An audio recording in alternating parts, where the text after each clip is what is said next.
콜드플레이 BTS가 이런 인플루언서 마케팅을 성공적으로 하고 있는 것처럼 다른 아티스트들이 모여서 전 세계 모든 아티스트들이 함께 지속 가능성 그리고 환경에 대한 그런 이야기들을 하고 있는 운동이 있어서 소개해 드리려고 합니다. 글로벌 시티즌십은 전 세계 정말 유명한 아티스트들이 모두 모여서 지속 가능한 지구를 위해서 다양한 아티스트 활동을 하고 있는 공연인데요. 아시는 분도 계시고 모르시는 분도 계실 것 같은데 간단히 소개해 드릴게요. 코로나 때는 24시간 동안 온라인으로 자선 공연을 하기도 했는데 이때 우리나라를 대표하는 아티스트로는 BTS가 등장을 했었습니다. 세계 주요 도시를 연결하면서 24시간 동안 공연을 이어가는 자선 공연이 개막했습니다. 서울에서 방탄소년단이 공연 첫 주자로 나섰고 뉴욕과 파리에선 관객 수만 명이 모여 라이브 콘서트를 즐겼습니다. 김수현 문화예술 전문기자가 보도합니다.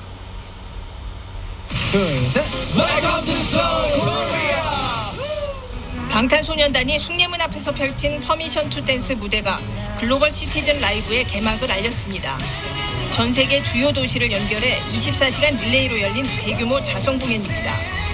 코로나19와 기후변화, 빈곤 문제 등을 함께 해결하자는 취지로 국제자선단체 글로벌 시티즌이 개최했습니다. 이 단체는 지난해에도 코로나 극복을 위한 글로벌 자선 공연을 열어 1억 2,700만 달러를 모금했습니다. 지난해에는 스타들이 집에서 찍은 영상으로 구성한 온라인 이벤트였지만 올해는 라이브 콘서트가 돌아왔습니다. First time back on stage in front of people in 2.5 years, and this is magical.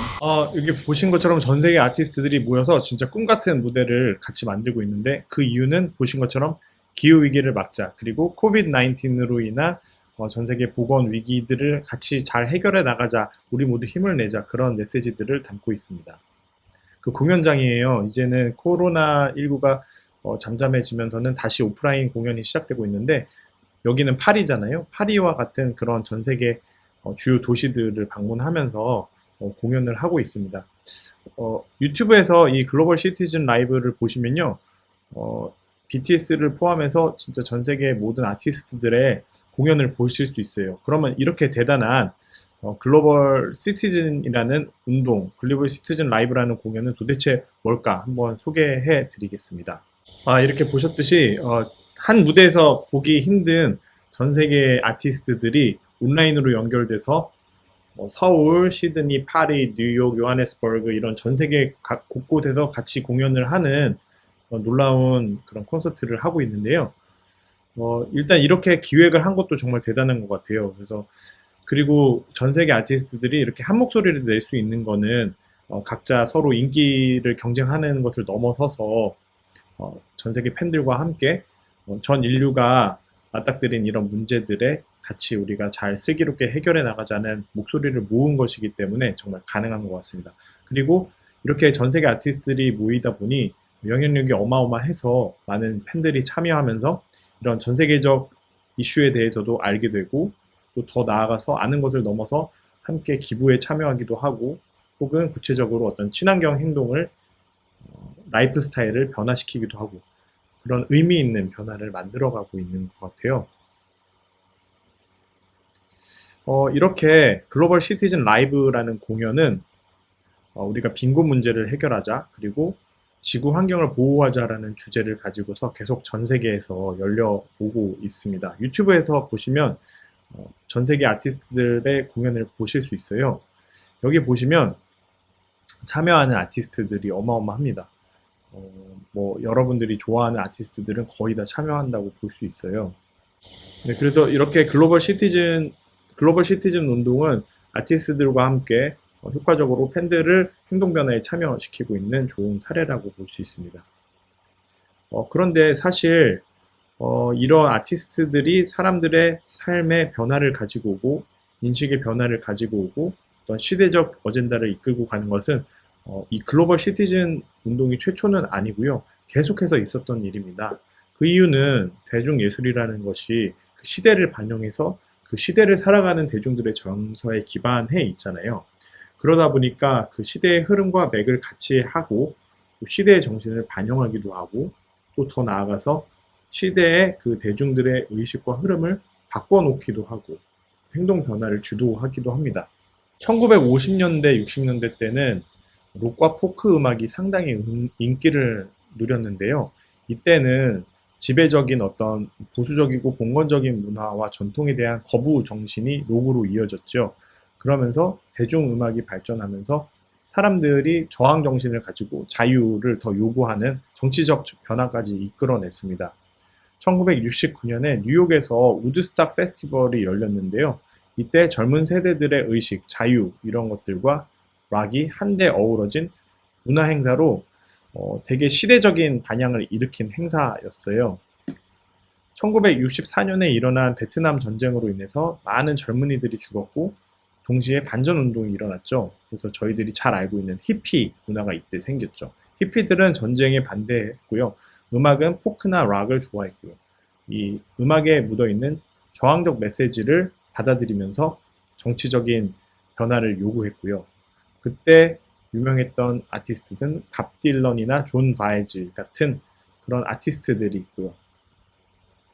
특히 상징적으로 밥 딜런은 Knocking on a Heaven's Door라는 노래 여러분도 잘 아실 텐데 이런 노래 반전가요죠. 반전가요를 통해 가지고 베트남 전쟁에 반대하는 여론을 크게 이끌어냈고 실제로 국민들이 이런 노래를 들으면서 생각이 바뀌다 보니까 미국 정치에도 되게 큰 영향을 주어서 실제로 전쟁을 끝내는데 되게 영향을 주었다고 평가를 받고 있습니다. 그러면서 노벨 평화상 후보까지 올랐어요. 음악이 사람들의 의식에 변화를 주다 보니까 소비자들은 동시에 유권자이기도 하잖아요. 밥 딜런의 음악이 나오면서 대통령 후보가 이제는 전쟁을 맞춰야 된다라고 한다면 많은 음악 팬들이 실제로 반전 정책을 펴는 그런 대통령을 그런 정치인을 지지하겠죠. 아까 말씀드렸던 1969년에 열렸던 록 페스티벌 우드스탁 페스티벌은 3일 동안 열렸는데요.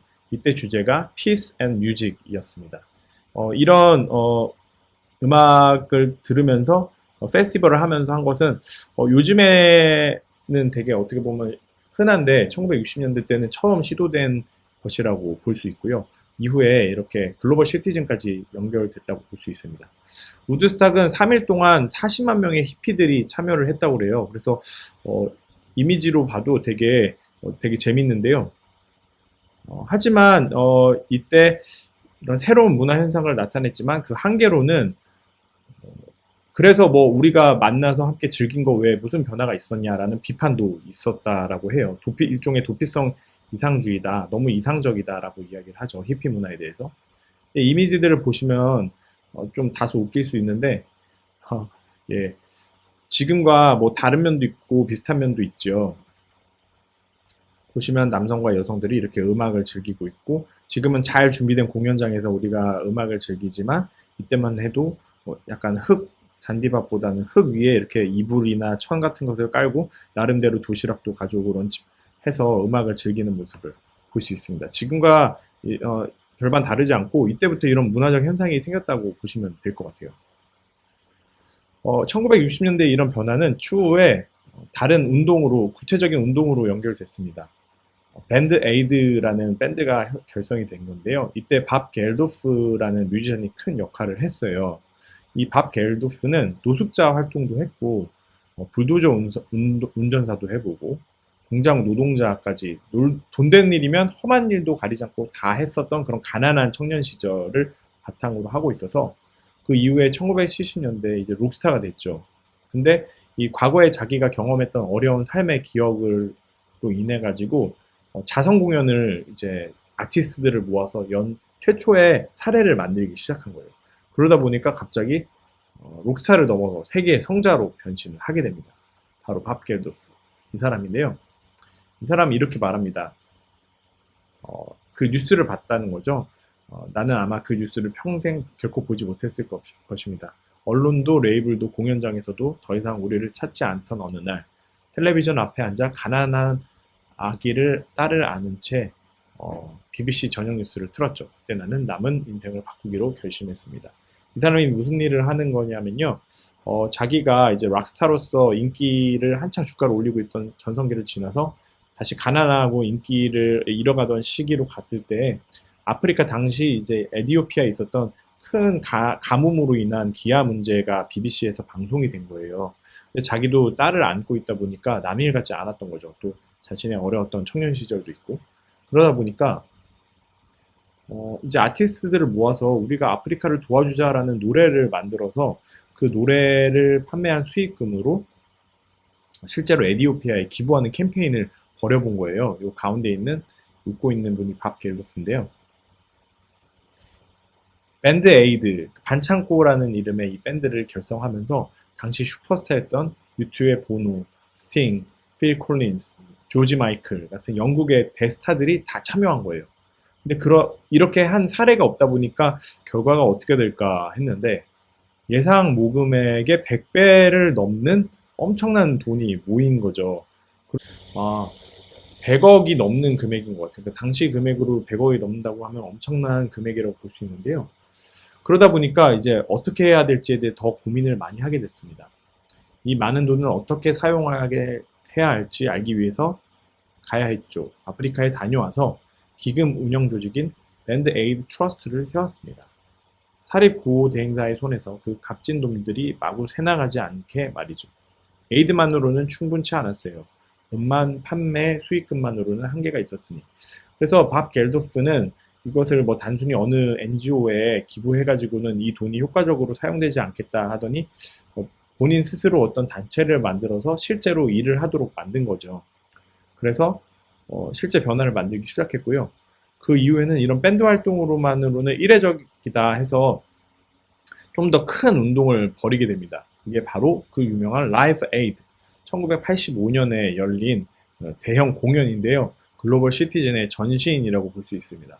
이때 영국의 웸블리 구장 그리고 미국의 JF 케네디 스테디움 같은 전 세계의 가장 큰 경기장들에서 각각 7만 명, 9만 명 정도를 꽉꽉 채우는 공연을 개최를 하게 돼요. 그러면서 사실 이때 전만 해도 뭐 연말 수상식도 아마 많지 않았을 거고 전 세계 아티스트들이 각자 앨범을 내는 게 아니라 한 자리에 모여가지고 공동의 목표를 가지고 음악 활동, 공연을 한다는 거는 상상을 하지 못했었던 활동인데 이것을 처음으로 이뤄냈습니다. 바로 그 그림입니다. 여기 보시면 라이브 에이드 해서 아프리카 지도가 있죠. 아까 말씀드린 것처럼 에티오피아의 빈곤 문제, 가난 문제, 가뭄 문제를 해결하자라는 이름을 가지고 아프리카 사람들을 도와주기 위해서 아티스트들이 모인 거예요. 그때 전설의 25분이 나타나게 됐는데 퀸, 그때 당시 전설적인 밴드죠. 퀸이 공연을 하게 됩니다. 여러분이 퀸의 그 영화, 퀸과 관련된 영화를 보셨다면 프레드 머큐리가 불렀던 그런 전설적인 공연이 있었던 라이브 에이드 공연이 영화에도 잘 담겨 있거든요. 폴 맥카트니, 밥 딜런, 데이비드 보위, 퀸, 마돈나, 브라이언 아담스, 레드 제플린, 롤링스톤스, 듀란 듀란, 여러분이 역사적으로 남아있는 이런 엄청난 밴드들이 한 자리에 모여가지고 공연을 하게 됐어요. 14대 카메라로 촬영돼서 전 세계에 생중계됩니다. 이런 현상은 이제 당시에 전혀 없었던 현상이에요. 그러다 보니까 1982년도 월드컵 때 15억 명이 봤었는데 그 기록을 깨서 전 세계 150여 개국의 20억 명이 이 공연을 실시간으로 시청합니다. 정말 엄청난 어떤 현상이라고 볼 수 있는데 거의 전 세계 모든 국가들이 이 공연을 다 지켜본 것 같아요. 저도 어렸을 때 이런 공연들이 열린 것들이 영상으로 봤던 기억이 들어요. 그래서 그러다 보니까 당시 뭐 소련이나 중국, 폴란드, 체코 같이 당시에 공산권 국가들에도 이 공연이 방영이 된 거예요. 그러다 보니까 이 공산권 국가들이 추후에 붕괴되는, 공산 정권이 붕괴되는데도 영향을 상당히 주었다고 이야기를 합니다. 우리나라에서는 MBC가 하루가 지난 후에 녹화 방송을 했고 당시 퀸의 보헤미안 랩소디 같은 노래는 금지가 돼 있었기 때문에 이 노래는 삐 처리돼 가지고 사람들이 볼 수 없었습니다.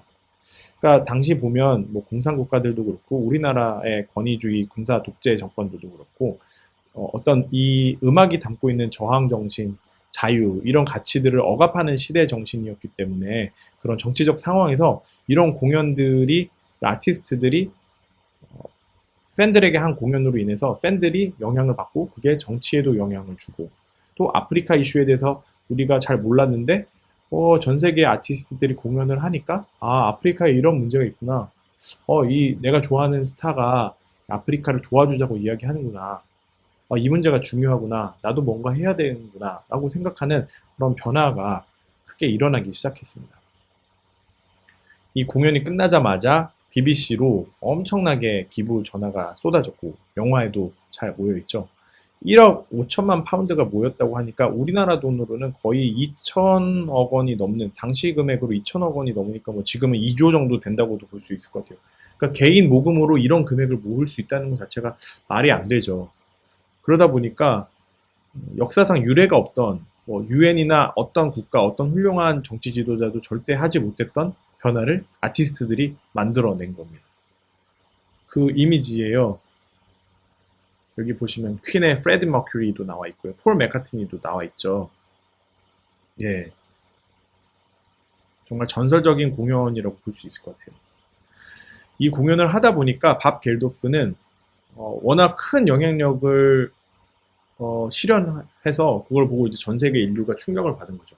그래서 노벨 평화상 후보에 지명되기도 합니다. 아까 전에 보셨던 히피들이 모였던 그 공연, 우드스탁 페스티벌 같은 경우는 모이기만 했지 그 정신을 교류한 거에서 멈췄다면은 실제로 이 밥 겔도프가 만든 라이브 에이드에서는 엄청난 금액의 모금액이 모이다 보니까 공연을 통해서 실질적인 변화까지 만들어낼 수 있겠다라고 생각하게 된 그런 계기가 되었습니다. 이런 아티스트들의 인플루언서 마케팅은 추후에도 계속 이어졌어요. 그래서 2005년에는 여기 보이시듯이 마돈나도 참여한 라이브 8이 열립니다. 그래서 스코틀랜드에서 열렸던 G8 정상회의를 앞두고 참가 정부들이 아프리카 원조를 열심히 하라고 촉구하기 위한 그런 대규모 콘서트가 열리기도 합니다. 밴드 에이드 30라는 추후에 운동도 만들어져서요. 아프리카 에볼라 바이러스를 퇴치하기 위해서 2세대 밴드 에이드가 결성이 됐습니다. 여기에는 콜드플레이, 에드시런, U2, 보노 등 아티스트들이 참여해서 사람들의 인식 변화를 촉구했죠. 1984년도에 에티오피아에 사상 초유의 위기가 직면되는데요. 이때 그 불안정한 정치 체제와 유례없는 가뭄으로 에티오피아 남부와 북부 지방에 살인적인 기근이 일어나요. 그러다 보니까 이 기금의 자금을 모집하기 위해서 노래를 만들자라는 생각을 미국의 유명한 작곡가인 퀸시 존스가 만들었죠. 그래서 그 사람이 드디어 영국에서 열린 라이브 에이드처럼 새로운 운동을 일으키게 되는데요. 거기에 참여한 사람은 마이클 잭슨. 마이클 잭슨이 노래를 만들죠.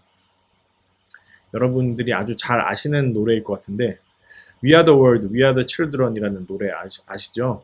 네, 그 노래를 만들어낸 운동, 그 We Are The World가 드디어 열렸습니다. 그래서 40여 명의 스타들에게 카스트데이들을 쫙 보내서 녹음을 하자라고 한 거죠. 그래서 다 참여하겠다, US for Africa 행사에 동참하겠다고 한 거예요. 근데 문제는 녹화를 그럼 언제 하지? 라고 문제가 된 거죠. 근데 마이클 잭슨하고 퀸시 존스가 아이디어를 내서 연말 시상식이 있으니까 연말 시상식에 아티스트들 다 모이니까 그 자리에서 우리 녹음을 하자 해서 이 We Are The World는 그 뮤직비디오도 되게 유명해요. 여러분들이 찾아보시면은 당시 마이클 잭슨의 모습이라든지 그런 사람 아티스트들이 서로 손잡고 노래를 부르는 되게 재밌는 모습을 볼 수 있습니다.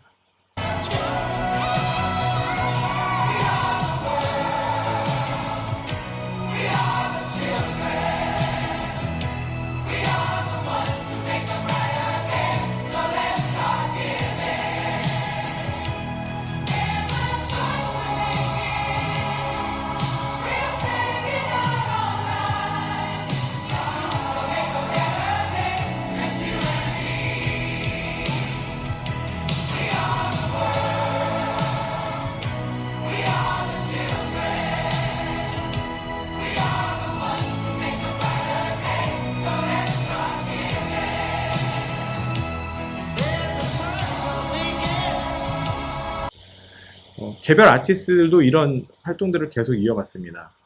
U2의 보노도 프로덕트 레드를 만들었는데요.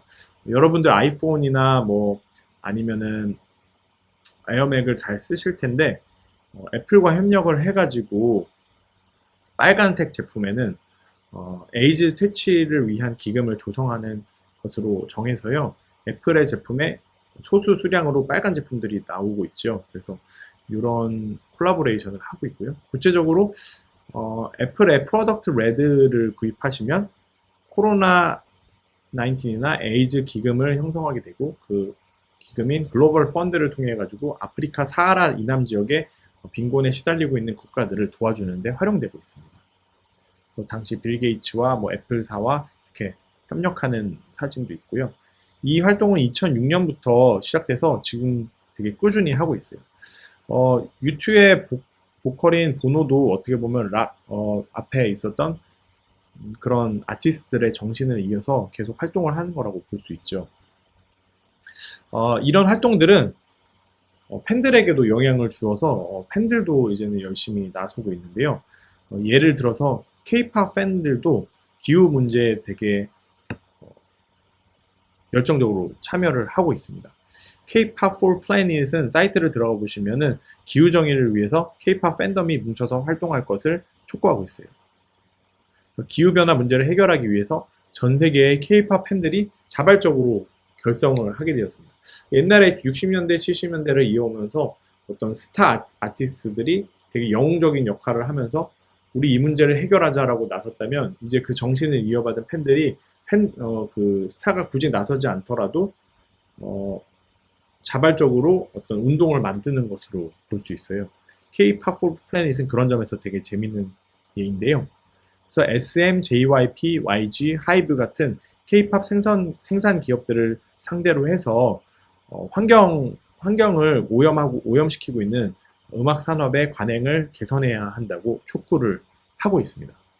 예를 들면 K-pop 아티스트들의 앨범이 두꺼운 종이 포장재와 플라스틱 소재의 CD 그리고 비닐 코팅된 사진 등 이런 재질이 혼합되다 보니 재활용도 어렵고 또 쓰레기 발생량도 많이 한다. 그래서 우리가 이것을 바꿔나가야 된다를 하고 있습니다. 이런 활동에는 인도네시아, 태국, 필리핀, 한국 등 다양한 국가의 K-팝 팬들이 모여서 함께 힘을 모으고 있습니다. 기획자인 이다연 활동가에 따르면은 기획사들은 응모권 등 이벤트를 통해서 똑같은 앨범을 여러 장씩 구매하도록 이런 과소비나 환경오염을 촉진하고 있습니다. 그리고 이런 거에는 팬들에게 부당한 부담이 지워지고 있습니다. 따라서 우리는 산업을 변화시켜야 합니다. 라고 이야기를 하고 있어요. K-팝 팬에게는 고민이 있습니다. 사실 앨범을 많이 살 수밖에 없는 구조인 것 같아요. 1번, 팬사인회 가기. 팬사인회에 가기 위해서는 앨범 수십 장을 사야 합니다. 팬사인회 응모권은 앨범 한 장당 하나씩 받을 수 있는데 그걸 많이 사야 사인회 입장권에 당첨될 확률이 높아져 팬사인회에 갈 수 있게 된다는 거죠. 팬사인회에 안정적으로 갈 수 있게 되는 앨범 구매 개수를 팬사컷이라고 부릅니다. 가수 인기가 많을수록 팬사컷도 높습니다. 저 몇십 장, 몇백 장 사고 당첨됐어요. 이런 사람도 있고. 두 번째, 포토카드. 앨범 안에는 팬이라면 모으고 싶어 한다는 포토카드가 있습니다. 이 포토카드도 앨범을 다량 구매하게 만드는 요인으로 지목됩니다. 앨범에는 포토카드가 무작위로 들어있는데 자기가 원하는 포토카드를 얻기 위해서는 한 장을 사서는 어림도 없습니다. 게다가 판매처마다 포토카드 종류를 다르게 해 여러 곳에서 앨범을 사모으게 만듭니다. 최근엔 이런 말도 생겼는데요. 앨범깡. 원하는 포토카드를 얻기 위해 앨범을 많이 사서 뜯어보는 것. 앨범깡이 흔해지다 보니 이런 것도 생겼습니다. 홍대였나? 그쪽 어떤 곳은 가면 이제 오프라인 샵인데 팬들이 앨범깡을 하도 많이 하니까 나머지 앨범을 버릴 수 있는 공간이 또 있어요. 많이 사고 많이 버리는 것만이 문제가 아닙니다. 앨범 재질도 잘 분해되지 않는 플라스틱, 합성 소재가 사용되고 분리수거하기 어려운 구조로 돼 있죠. 음반을 정리하는 과정에서 나오는 그 쓰레기가 일반 쓰레기인지 아니면 분리수거 되는 건지가 헷갈리더라고요. 검색해도 나오지도 않고. 90년대만 해도 앨범을 많이 사는 문화. 이렇게 보시면 팬들이 기획사에 환경 보호를 해야 한다고 오히려 촉구하고 있는 거죠. 아티스트들은 환경을 보호하자고 이야기하고 있는데 기획사들에서는 정작 앨범을 더 많이 팔고 또 수익을 얻기 위해서 팬들에게 앨범깡하게 만들면서 과도한 쓰레기들을 생산시키고 있는 거예요.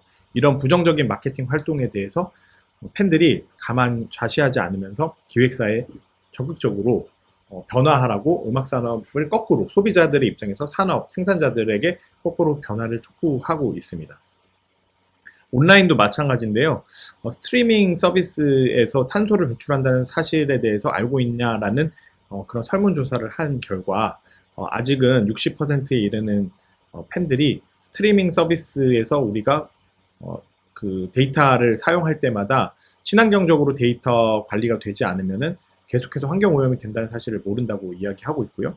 그 팬심으로 이제 아티스트들의 순위를 돕기 위해서 스밍을 많이 하는 거죠. 90%나 많은 90%에 이르는 팬들이 스밍을 하고 있는데 이런 과정에서 탄소 배출을 많이 하고 있다는 사실을 모르는 거예요. 그래서 K-pop for Planet에서 스밍, 즉 K-pop 팬들이 좋아하는 아이돌의 그 음원 차트의 순위를 높이고자 스트리밍 서비스를 특정 시간에 맞춰서 형식적으로 이렇게 반복하는 행동을 하면서 5시간 넘게 한다고 하는데, 이때 이 스트리밍 서비스들이 데이터 관리를 친환경적으로 하도록 요구하는 거죠.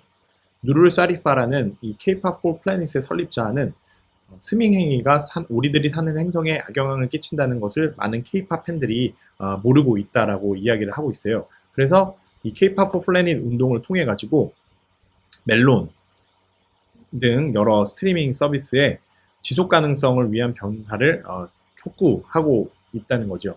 그러면서 이제 데이터 센터를 운영할 때 재생 에너지, 친환경 에너지를 활용하라고 촉구하고 있습니다. 실제로 설문조사를 했더니 많은 팬들이 친환경적인 플랫폼으로 갈아탈 의향이 있나요? 라고 하자 많은 팬들이 그렇다고 이야기를 했습니다. 그래서 구체적으로는 멜론은 탄소맛 캠페인을 하고 있어요. 이걸 통해서 요구하고 있습니다. 음악 스트리밍 업체들이 올해 안에 100% 재생 에너지의 전환을 선언할 것을 요구하고 있고, 또 어떠한 에너지원을 사용하고 있는지 투명하게 공개할 것을 요구하고 있습니다. 실제로 우리나라 서비스들은 아직 대응이 늦지만 세계 1위 스트리밍 업체인 스포티파이는 탄소 중립을 위한 UN 기후변화 협약 제로 투 레이스 캠페인에 참여했어요. 그래서 해마다 온실가스 배출과 관련해서 정보를 투명하게 공개하고, 또 친환경 에너지를 사용함으로써 데이터 센터를 운영할 때도 이산화탄소가 많이 발생하지 않도록 하는 그런 노력을 하고 있습니다. 여러분, 처음에 글로벌 시티즌 이 라이브라는 전 세계 아티스트들이 한 자리에 모이는 어마어마한 콘서트를 소개해드렸고, 이런 아티스트들의 움직임이 1950년, 60년, 70년대 때도 지속적으로 있었던 활동이라는 것을 소개해드렸어요. 아티스트들은 이렇게 사회적 이슈에 대해서 팬들에게 목소리를 높일 수 있고, 팬들은 또 그 아티스트들의 목소리에 크게 영향을 받아서 실제로 정치적인 변화까지 이끌어내는 문화현상을 만들어내는데요. 과거에 이런 활동들이 몇몇 스타들에 의해서 주도됐다면은, 현재는 팬들이 자발적으로 나서서 산업의 변화까지 이끌어내는 그런 K-pop for Planet 같은 그런 활동들까지 이어지고 있습니다. 오늘 사례에서 보셨듯이 대중문화는 사람들의 인식과 행동 변화를 이끌어내는데 되게 아주 효과적인 도구라서, 아티스트들은 자신의 음악, 자신의 활동을 통해서 팬들 그리고 시민들의 행동에 영향을 미치는 그런 인플루언서 마케팅을 하고 있다고 볼 수 있습니다. 이런 활동들은 아티스트들의 이미지에도 도움이 되고, 또 실제로 산업의 긍정적인 변화, 정치의 변화에도 긍정적인 영향을 주기 때문에 아티스트들과 사회에 서로 좋은 영향을 주고받는 좋은 구조라고 볼 수 있습니다.